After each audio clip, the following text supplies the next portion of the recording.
Hi, I'm John Patrick Cruz and I'm here to talk about why the Philippines should implement the comprehensive sexual education curriculum. But first, let's have a little background on the topic. As we all know, back in 2012, there were serious debates and talks about the controversial Reproductive Health Act. The RH Act aims to provide age-appropriate health and sexuality education to the younger generation. However, critics argue that exposing children to reproductive healthcare education may cause them to engage in earlier sexual deeds, as well as increase the sexual activity among them. It seems that the main concern the critics had at the time was, if the youth were taught about reproductive health, they will explore their bodies and apply what was taught to them.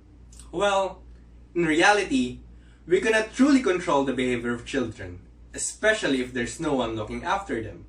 But isn't it better to teach the youth what's right from wrong? Things that they can do but shouldn't be doing at all, rather than letting their curiosities get the best of them and commit mistakes in the process? Nearly 8 years have passed since the passing of the RH Act, and there are still no programs about a comprehensive sexual education. As sex remains a taboo topic in the Philippines, 538 babies are born to Pinays daily. The country observed the highest HIV growth rate of 140% among Asia-Pacific countries, and 2 out of 3 new HIV infections were from Filipino men aged 15 to 23. Clearly, the country needs to learn the importance of sex and the safety practices involved with sex. And what better way to teach the Filipinos the values and virtues behind sex is through sexual education. So, what is sexual education? Critics think that sex education will only teach the youth about how to use contraceptives and why there is a need for it, how to have sex, when to have sex, or probably where to have sex. Well, they are right. But there's more to sexual education that meets the eyes. As mentioned by the First Lady of Namibia, Monica Gaynos, sexual education will help the youth to understand the consequences of having children, experience how to take control of their own bodies, and use information to make decisions that may protect them from sexual risk. Sexual education classes will also teach the youth how to appreciate their sexuality, how to value their own and others' sexuality, as well as help them find their true self through sexuality. The comprehensive sexual education program can also provide positive reforms with the country's gender equality status.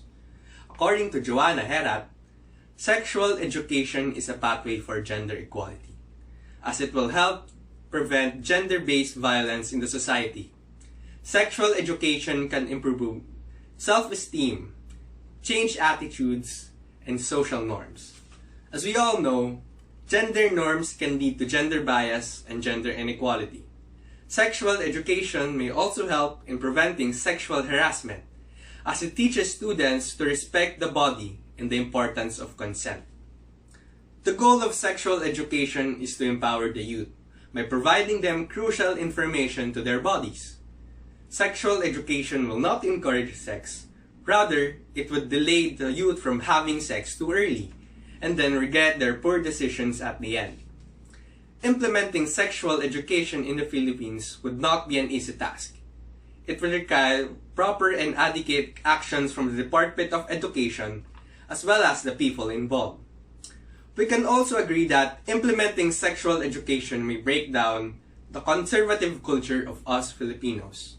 However, we cannot truly assume that sexual education is bad if we haven't seen the outcomes of it. Also, if we implement sexual education now in the country, we can fully address the gender inequality in the Philippines. That's all for my speech. Thanks for listening.